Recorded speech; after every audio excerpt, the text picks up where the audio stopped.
እዚች ምድር ላይ ለምንድነው ከኔ የማይበልጡ ሰዎች ከኔ የሚሻል ገቢ ያላቸው ወይንም ደግሞ ከኔ የተሻለ ህይወት የሚኖሩት ብላችሁ ራሳችሁን ጠይቃችሁ ታውቃላችሁ? ዓለማችን ላይ ትላልቅ የሚባሉ ድርጅቶችን የገነቡ ወይንም ደግሞ ቢሊዮን ዶላር ካምፓኒ ባለቤቶች የሆኑትን ተመልከቱ። ኮሌጅ ድሮፕ አውቶች ናቸው ወይንም ደግሞ ከኮሌጅ አቋርጠው የወጡ ናቸው ማለት ነው።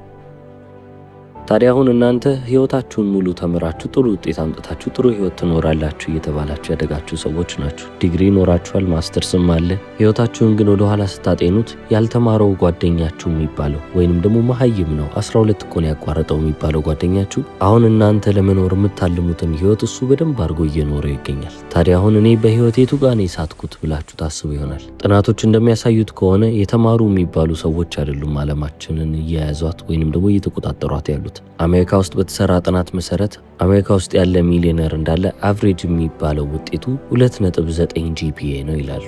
ስለዚህ እናንተ ምናልባትም ጥሩ የሚባል ተማሪ ነበራችሁ። ህይወታችሁን ግን ስትመለከቱት እናንተ የምትመኙትን ህይወት እየኖራችሁ አይደለም። ስለዚህ ምክንያቱ ምንድነው ካላችሁ እነዛን ምክንያቶች በዚህ ቪዲዮ እናያለን።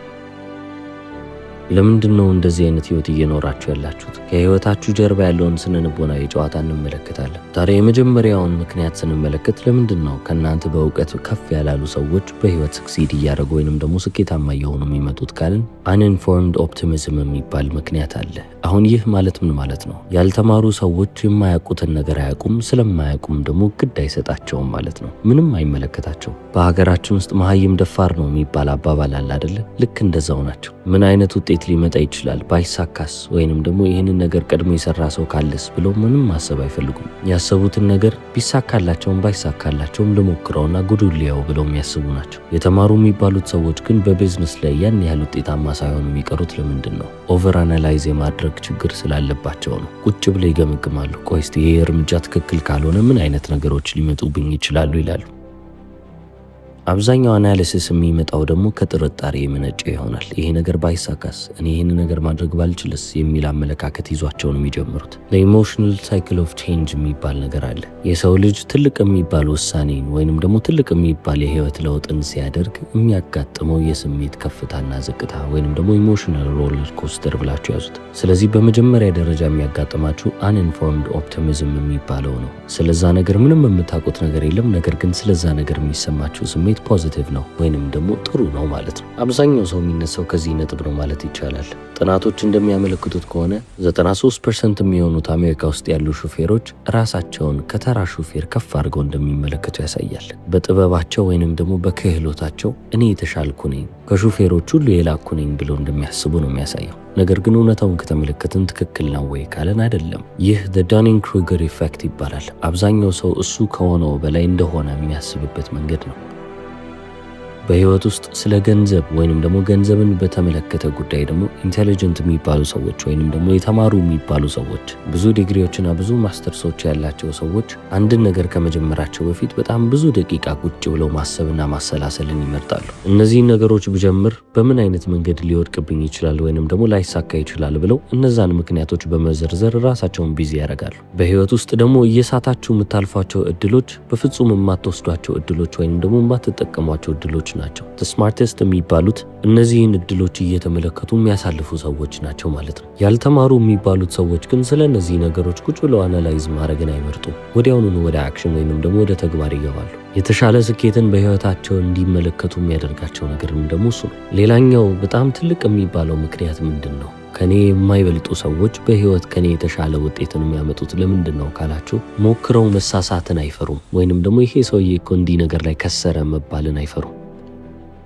በጣም የተማሩ የሚባሉ ሰዎች ግን ፌሊየርን ወይንም ደግሞ ይሄ ሰው እኮ ይህንን ነገር ለመስራት ሞክሮ አልቻለም መባልን አይፈልጉም። አብዛኛዎቹን ሰዎች ከተመለከታችሁ የሚያስፈራቸው ነገር ውድቀት ሳይሆን ወደቀ መባል ነው። ስማርተስት የሚባሉትን ሰዎች ደግሞ ካያችሁ እንደ አይደንቲቲያቸው የሚጠብቁት ነገር የለም። በቃ ስማርት መሆናቸው ወይንም ደግሞ ጎበዝ መሆናቸው ከአይደንቲቲያቸው ጋር ወይንም ደግሞ ከማንነታቸው ጋር የተጣበቀ ነው። ስለዚህ እነሱ ፌል ያደረጉ ወይንም ደግሞ በሰዎች አይን የሰሩት ነገር የወደቀ ነገር ሆነ ማለት እነሱ ያንን አይደንቲቲ ያጡ ያጡት ማለት ነው። በዶክተር ካሮል የተጻፈው ማይንድሴት የተባለው መጽሐፍ ላይ በዚህ ርዕስ ላይ ስለተሰራ ስለ አንድ ጥናት ትነግረናለች። ከልጅነታቸው ጀምሮ ዩር ስማርት እየተባሉ ያደጉ ልጆች ወይንም ደግሞ ጎበዝ ነህ፣ አንተ እኮ ከሌሎች የተሻልክ ነህ፣ የማሰብ ችሎታ የላቀ ነው እየተባሉ ያደጉ ልጆች በህይወት የሆነ ነጥብ ላይ ሲደርሱ ቻሌንጂንግ የሆነ ማንኛውንም ነገር አቮይድ ማድረግ የሚጀምሩ ልጆች ይሆናሉ። ከባድ ነገርን ይሸሻሉ ማለት ነው። ለምን ካላችሁ ያንን የስማርት ኪድ አይደንቲቲ የተቀበሉ ሰዎች ስለሆኑ ነው። ስለዚህ ስማርት ናቸው፣ ጎበዝ ናቸው ተብሎ አድገዋሉ። ወደፊት ሲያድጉ ያቺን ሌብል ወይንም ያቺን ማንነት ማጣት ስለማይፈልጉ ወደፊት ምንም አይነት ከባድና ቻሌንጂንግ የሚባል ወይንም ፈተና ያለውን ነገር ሲሰጧቸው ይሄ ነገር ይቅርብኝ፣ ሴፍ ኦፕሽን የሆነውን ወስዳለሁ ይላሉ። ሴፍ የሆነው ኦፕሽን ደግሞ ምንድነው ካላችሁ ተቀጥሮ ለሌላ ሰው መስራት ነው። ያንን የስማርት ፐርሰን አይደንቲቲ የሚነጥቃቸው ወይንም ደግሞ የሚቀማቸው ምንም አይነት ነገር አይኖርም። ነገር ግን ያልተማረ የሚባለው ወይንም ደግሞ 8ኛ ክፍል 10ኛ ክፍልና 12ኛ ክፍል ትምህርት አቋርጦ የወጣውን ተማሪ ተመልከቱት። የንግድ ዓለም ውስጥ ይገባል። ምንም አይነት ነገር ሞክሮ ካልተሳካለት ይቀጥላል። ምክንያቱም ከመሬት ላይ ወዴት ይወደቃል? ምንም የያዘው ስም የለም። ስለዚህ ምንም ቢሉት ምንም አይመስለውም። ይሄ እኮ የተማረ ነው እንደዚህ ወደቀ የሚባልለት አይነት ሰው አይደለም። ድሮም የማይረባ ነው እየተባለ ያደገ ሰው ስለሆነ የሚጠብቅለት አይደንቲቲ ወይንም ደግሞ የሚጓጓለት ምንም አይነት ማንነት የለም። ከዛ ማንነት ለመነሳት ለሱ በጣም ቀላል ይሆናል። ፌሊየር ወይንም ውድቀት ጓደኛ ሆኖ ማለት ነው። ስለዚህ አያቅም የሚባል ሰው ቢሆንም አለማወቁን ግን የሚሸፍን አይነት ሰው አይደለም። ምንድነው ይሄ ነገር እያለ ለመጠየቅ አይፈራም። ስማርት የተባለውን ሰው ግን ብትመለከቱት በጣም ቀላል የሚባለውን ጥያቄ ለመመለስ በጣም ይፈራል። ምክንያቱም ብሳሳትስ የሚል ሀሳብ አይምሮ ላይ ስላለ ለዛች አመለካከት ለዛች አይምሮ ነው እየሰራ ያለው። ስለዚህ ዓለማችን ላይ ስማርተስት የሚባሉ ሰዎችን መመልከት ከፈለጋችሁ መውደቅን የማይፈሩ ሰዎች እንደሆኑ ልብ በሉ እንጂ ዲግሪና ማስተርስ በያዝ እንዳልሆነ ወቁ። ሞኝ ላለመምሰል ብለው መጠየቅ የሚፈልጉትን ጥያቄ ሳይጠይቁ የሚቀሩ ሰዎችን ከተመለከታችሁ እነዛ ሰዎች በጣም በትልቁ የተሸወዱ ሰዎች ናቸው። በህይወት ሩቅ የሚሄዱት አወቁ ቢባሉ እንኳን ሁሌም ቢሆን የማያውቁትን ነገር እንዴት ነው ይሄ ነገር የሚሰራው ብሎ መጠየቅን የማይፈሩ ሰዎች ሲሆኑ ነው። ስለዚህ ሁለት ጥያቄዎችን ለራሳችሁ ልጠይቁ ይገባል። የመጀመሪያው ነገር እኔ ሞኝ ነህ ላለመባል ወይንም ደግሞ ይህንን እንዴት አያውቅም ላለመባል አቮይድ እያደረግኩ ያለሁት ወይንም እያስወገድኩ ያለሁት ነገር ምንድን ነው? ሰዎች የሚሰራውን ነገር አያውቅም ይሉኛል ብዬ ለመጀመር የፈራሁት ነገር ምንድን ነው ብላችሁ ራሳችሁን ትጠይቃላችሁ። ሁለተኛው ጥያቄ ምንድነው ካላችሁ ማንን ለማስደመም እየሞከራችሁ ነው? ያንን ነገር ባለማድረግ ማንን ለማስደሰት እየሞከራችሁ ነው? ይህንንም ለይታችሁ እወቁ። ሰዎችን ለማስደሰት ብላችሁ ወይንም ደግሞ ሰዎች በእናንተ እንዳያፍሩባችሁ ብዙ ትሰራላችሁ ተብሎ የማይታሰቡ ስራዎችን አቮይድ አድርጋችሁ ወይንም አስወግዳችሁ ሊሆን ይችላል። እነዛንም ልብ በሉ። ያልተማሩ የሚባሉ ሰዎች ለምን በህይወት ስኬታማ እንደሚሆኑ ሁለት ምክንያቶችን እስካሁን ተመልክተናል። ወደ ሶስተኛው ደግሞ ስንሄድ ባድ ሪስክ ሬደር ይሰኛል። ሪስክን የምትመለከቱበት መንገድ በትልቁ ሊታይ ይገባል። ሪስክ የሚለውን ቃል ልክ እንደ አደጋ ብለን እንመልከተው። ይህንን ነገር ባደርግ ምን ላጣ እችላለሁ፣ ምን ላገኝ እችላለሁ ብለን አመዛዝንም ጥቅሙ ከጉዳቱ ከፍ የሚልብን ከሆነ የምናደርግበት ወይንም ደግሞ በዛ መንገድ የምንቀጥልበት መንገድ ነው። አብዛኞቹ ስማርት የሚባሉ ሰዎች እነዚህን ጉዳቶች ከፍ አድርገው የመመልከት አባዜ እንዳለባቸው ይነገራል። ስለዚህ ሁልጊዜም ቢሆን በአእምሯቸው ላይ ያለው ነገር አንድና አንድ ነው። የሆነ ውሳኔ የምወስን ከሆነ ያ ውሳኔ ግዴታ ትክክል መሆን አለበት፣ የተሳሳተ ውሳኔ መሆን የለበትም ይላሉ። ነገር ግን ዋና ሊያሳስባቸው የሚገባው ነገር ውሳኔን ወስነው መራመድ መቻላቸው ነው እንጂ ትክክል ሆነ አልሆነ በኤክስፒሪየንስ ወይንም በተሞክሯቸው ቢያውቁት ይሻላል። ምክንያቱም ትክክለኛ ውሳኔ መሆን አለበት ብለው ባሰቡ ቁጥር በጣም ሴፈስት የሚባለውን ኦፕሽን ነው የሚወስዱት ወይንም ደግሞ በጣም የተረጋገጠ የተባለውን ነገር ብቻ ለማድረግ ክፍት የሆኑ ሰዎች ይሆናሉ። ለእነዚህም አይነት ሰዎች ጊዜ የሚባለው ነገር ትልቅ የሚባል ቀጪያቸው ይሆናል ማለት ነው። በጊዜ ሂደት እየተቀጡ ይመጣሉ። ቀጪው ማን ነው? ጊዜ።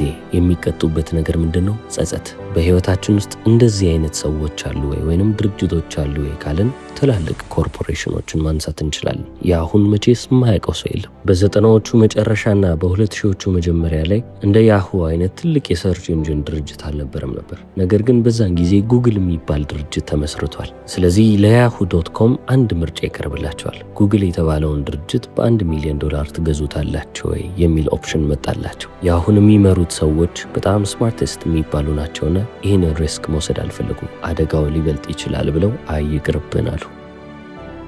አስቡት እንግዲህ ይህ በፈረንጆቹ አቆጣጠር በ1998 ዓ.ም ነው። $1 ሚሊዮን ብቻ። ታዲያ ከ4 ዓመት በኋላ እንደ ፈረንጆቹ አቆጣጠር በ2002 ዓ.ም የያሁ ዋና ስራ አስኪያጅ የነበረው ቴሪ ሰሜል በ98 የሰሩትን ስህተት ተመለከተና ይህንን ነገር ማስተካከል አለብን፣ አሁን ለምን ጉግልን ለመግዛት አንሞክርም አለ። ከዛሬ 4 ዓመት በፊት $1 ቢሊዮን ቀርቦላቸው እምቢ ያሉ ሰዎች አሁን $3 ቢሊዮን ለጉግል አቀረቡ። ጉግል የተሰኘውም ድርጅት $3 ቢሊዮን ትንሽ ዝቅ ያለ ነው። $5 ቢሊዮን ከከፈላችሁ ግን ጉግልን መውሰድ ትችላላችሁ ብሎ ለያሁ መለሱ። ያሁም ደግሞ ይህንን ሲመለከት አይ $2 ቢሊዮን እዚህ ላይ መጨመር ምንም አይነት ሀሳብ የለንም ይቅርብን ብለው ነገሩን እዛው ጋር አቆሙት ማለት ነው። አሁን ግን ጉግል የት እንደደረሰና ያሁ የት እንዳለ ተመልከቱ። ሰማይና ምድር ማለት ትችላላችሁ። ጉግል አሁን ላይ $3.76 ትሪሊዮን ካምፓኒ ነው። ታዲያ አሁን ያሁ እዚህ ጋር የሰራው ትልቅ የሚባለው ጥፋት ምንድነው ካላችሁ ኦቨርቲንክ በማድረጉ ነው። ወይንም ደግሞ ከመጠን በላይ ላስበው፣ ጉዳዩን በደንብ በዝርዝር እንመልከተው ብሎ ረጅም ጊዜን እየፈጁ አይ ይሄ ነገር የሚያዋጣ አይመስልም እያሉ የሚገመግሙት ግምገማ እነሱን አላዋጣቸውም። እስከ ህይወታቸው ፍጻሜ ድረስ የሚቆጫቸውን ውሳኔ ወስነው አለፉ ማለት ነው። እነዚህ አሁን ስማርትስት የሚባሉ ሰዎች የነበሩ ናቸው። እንግዲህ በጣም ጎበዝ ኢንቴሊጀንት የሚባሉ ዳም የሚባሉትን ሰዎች እንመልከት። ትምህርት የደረሰበት ቦታ ላይ ያልደረሱም የተባሉ በቃ በማህበረሰብ ውስጥ ያን ያህል ስም የሌላቸውን ሰዎች አይተን ደግሞ እነሱ ያደረጉትን እንመልከት። አሁንም አንድ ምሳሌ እንወስዳለን። ፌዴክስ ስለሚባል ድርጅት ታውቃላችሁ ብዬ አስባለሁ። እንደ ፈረንጆቹ አቆጣጠር በ1973 ዓመተ ምህረት የፌዴክስ መስራች የሆነው ፍሬድ ስሚት የተባለው ሰው ምንም አይነት ገንዘብ አልነበረውም። ያልከፈለው የነዳጅ ወጪም ነበረበት $5000 አካባቢ። አካውንት ውስጥ የቀረው $5000 ነው። ነገር ግን ያንን ገንዘብ ወስዶ ያለበትን ዕዳ ከከፈለ በዜሮ ብር ቁጭ ይላል። ስለዚህ ምን አደረገ? ቁማርተኛ ነውና ለምን ወደ ቁማር ቤት አልሄድም አለ። አሁን ዳም የሚባል ዲሲዥን ወስኗል ትላላችሁ። የሞኝና የማያገናዝብ ሰው የሚወስነው ውሳኔ ነው ሊባል ይችላል። ነገር ግን ቀጥታ እሱ ወደ ላስ ቬጋስ ቁማር ቤት ይገባል። ያቺን $5000 ብላክ ጃክ ላይ ይመድባታል። 50-50 እድል አለው። እድለኛም ሆኖ ያቺን $5000 ወደ $27000 መቀየር ቻለ። ያቺ $27000 ለሱ መትረፊያው ሆነች ማለት ነው። ድርጅቱን በህይወት ለማስቀጠል የሚሆነውን በጀት አገኘ። አሁን ላይ በሺፒንግ ዘርፍ ውስጥ በጣም ግዙፍ ከሚባሉ ድርጅቶች መካከል ፌዴክስ አንዱ ነው። እቃዎችን ከአንድ ቦታ ወደ ሌላ ቦታ መላክ ከፈለጋችሁ በፌዴክስ ነው የምትልኩት። ከአንድ ሀገር ወደ ሌላ ሀገርም እንደዛው። ስለዚህ ዓለማችን ላይ በጣም ትልቅ የሚባለው ሪስክ፣ ትልቅ የሚባለው አደጋ ምንድነው ካላችሁ ምንም አይነት ሪስክ አለመውሰድ ነው። ምንም አይነት አደጋ አልወስድም ብላችሁ ተሰብስባችሁ መኖርን ከመረጣችሁ በህይወት ትልቅ የሚባለውን ዋጋ የምትከፍሉ አይነት ሰዎች ትሆናላችሁ። ያ ዋጋ ምንድነው? ጸጸት። ጸጸትን የሚያክል ትልቅ ቅጣት የለም። ታዲያ አሁን ቁማርተኛ ሁኑ እያልኩ አይደለም። ነገር ግን ቴኪንግ ሪስክ የሚለውን ነገር እንድታስቡበት ነው የምፈልገው። ስለዚህ ምንም አይነት ሪስክን ከመውሰዳችሁ በፊት ያንን ሪስክ እንዴት መውሰድ እንዳለባችሁ ማወቅ መቻል አለባችሁ። 3 ጥያቄዎችን መመልከትም እንችላለን። አሁን ላይ እዚህ ነገር ላይ ኢንቨስት ባደርግ እማጣው ነገር ወይንም ደግሞ የሚያስፈራኝ ነገር ምንድን ነው ብላችሁ ትመለከታላችሁ። ከዚህ በተጨማሪም ደግሞ እዚህ ሪስክ ለወስድበት ያሰብኩት ገንዘብ ከዓመታዊ ገቢዬ ላይ ምን ያህል ይሆናል ብላችሁ ደግሞ ትመለከታላችሁ። እስከ ዛሬ ድረስ የሰራችሁት እንዳላጠራቅማችሁ የምትወስኑት ውሳኔ ነው ወይንስ ደግሞ ከገቢያችሁ ላይ የተወሰነ ፐርሰንት ይሆናል? ሶስተኛው ደግሞ በጣም አሪፍ የሚባለው ጥያቄ ነው። መቼም ቢሆን እንደማትወድቁ ብታውቁ ያንን ሪስክ ተወስዱት ነበር ወይ? ስለዚህ እነዚህን ጥያቄዎች ነው እየተመለከታችሁ በህይወታችሁ ውሳኔዎችን መወሰን ያለባችሁ። ጂም መግባት ትፈልጋላችሁ፣ ነገር ግን ኮንሲስተንት አይደላችሁ። የበለጠ ወጥነት እንዲኖራችሁ ወይንም ደግሞ ወጥ ሆናችሁ ጂማችሁን መስራት የምትፈልጉ ከሆነ እናንተ የምትከፍሉት ክፍያ ከፍ ማለት አለበት። ለጂም ሜምበርሺፕ $20 የሚያወጣ ሰው በወር $250 ከሚያወጣ ሰው ሊሄድ አይችልም። እናንተ የምትቀጡት በጣም ብዙ እየሆነ በመጣ ቁጥር መሄድ ባትፈልጉ እንኳን ያወጣችሁትን ወጪ ተመልክታችሁ ትሄዳላችሁ። አንዳንድ ሰው ትኩረት ለመስጠት ግዴታ መክፈል አለበት። ያልከፈለ ሰው ትኩረት ለመስጠት በጣም ደካማ የሆነ ሰው ሊሆን ይችላል። ልብ የምትሉት የምታስተውሉት በገንዘብ ብዙ ስትቀጡ ቢሆንስ? ስለዚህ እንደነዚህ አይነት ነጥቦችን በደንብ ልታስቡ ይገባል። ሌላኛው ያልተማረ ሰው ከተማረ ሰው የተሻለ የሚባል ህይወት የሚኖረው ለምንድን ነው ካላችሁ ኮምፕሌክሲቲ የሚባል ነገርን ከህይወታቸው ያወጡ ሰዎች ናቸው። የምታወሩት ነገር አንዳንዴ ለነሱ ላይገባቸው ይችላልና ሁሉንም ነገር በቀላሉ መረዳትን ብቻ ነው የሚፈልጉት። ውስብስብ ነገር አይመቻቸውም። ስማርት የተባሉ ሰዎችን ግን ተመልከቱ። እያንዳንዱ ነገር ኮምፕሌክስ መሆን አለበት ብለው የሚያስቡ ናቸው። ነገሮች ለነሱ በጣም ሲምፕል ከሆነ ወይንም ደግሞ ቀላል መስሎ ከታያቸው ይሄ ነገር ጥሩ አይደለም ማለት ነው የሚል አሳምሽን በአይምሯቸው ውስጥ ይይዛሉ። ለዚህ ነው በጣም ብዙ ያልተማሩ የሚባሉ ሰዎች የተማሩ የሚባሉ ሰዎች የሚሰሩትን ስራ ወስደው ሞዴል አድርገው እዛ ላይ በጣም ትርፋማ የሚሆኑት። በዚህ ነገር እኔ የተማርኩ አይደለሁም፣ እሺ ስለዚህ የተማረ የሚባለውን ሰው አምጥቼ በቀጥረው እንደዚህ አይነት ነገርን ብጨምርበት የተሻለ ትርፍ አገኛለሁ ይላል። ስለዚህ ሰክሰስን በደንብ አድርጋችሁ ልታጠኑ ይገባል። ስኬትን ታጠናላችሁ። ስኬታማ ሰው ያደረገውን ነገር መልሳችሁ ማድረግ ነው። ምንም ነገር መለወጡን ላይ አያስፈልግም። ምንም አይነት ነገር ሳይኖራችሁ ለመፈላሰፍ እንዳትሞክሩ። ፍልስፍና አንድ የገንዘብ ካገኛችሁ በኋላ የሚመጣ ነገር ነው። ለአንድ ሰው የሰራለት ይሄ ነው፣ ስለዚህ ይሄንን እኔ እንዴት አድርጌ ሬፕሊኬት ማድረግ እችላለሁ፣ እንዴት አድርጌ መድገም እችላለሁ ብላችሁ ተመልከቱ። ከዛ መልሳችሁ ያንን ነገር ለራሳችሁ ትጠቀሙታላችሁ ማለት ነው። በዚህ ዓመት ማድረግ ያለባችሁን ነገር ግን ለማድረግ የፈራችሁትን ነገር ትመለከቱና ያንን ነገር እያደረገ ያለን ሰው ታያላችሁ። ኢንተርኔት ላይ እናንተ አሁን ማድረግ የምትፈልጉትን ነገር እያደረጉ ያሉ በጣም ብዙ ሰዎችን ትመለከታላችሁ። እነሱ ያንን ነገር እንዴት እያደረጉት እንዳለ ቁጭ ብላችሁ ከነሱ መማር ነው። ካርታውን ትወስዳላችሁ፣ እናንተም ወደዛ ነገር ወደ መተግበሩ ታልፋላችሁ። ነገሮችን ቁጭ ብዬ በደንብ ላስብበት ካላችሁ you're taking the smart approach። ስማርት ሰዎች ወይንም ደግሞ በጣም አስተዋይና ጎበዝ የሚባሉ ሰዎች የሚወስዱትን መንገድ እየወሰዳችሁ፣ ያ ደግሞ አናሊሲስ ፓራሊሲስ ወደሚባል መንገድ ይወስዳችኋል። ያ ቦታ ደግሞ ምንድነው ካላችሁ በጣም ብዙ ግምገማ ከማካሄዳችሁ የተነሳ ሽባ ሆናችሁ የምትቀመጡበት ቦታ ነው። ስለዚህ ሀሳቦቻችሁ እናንተን ሊያደርቋችሁ አይገባም። እናንተም ልክ እንዳልተማሩት ሰዎች ደፋር ልትሆኑ ይገባል። እስከ መጨረሻው ስለተከታተላችሁ አመሰግናለሁ። ቻው።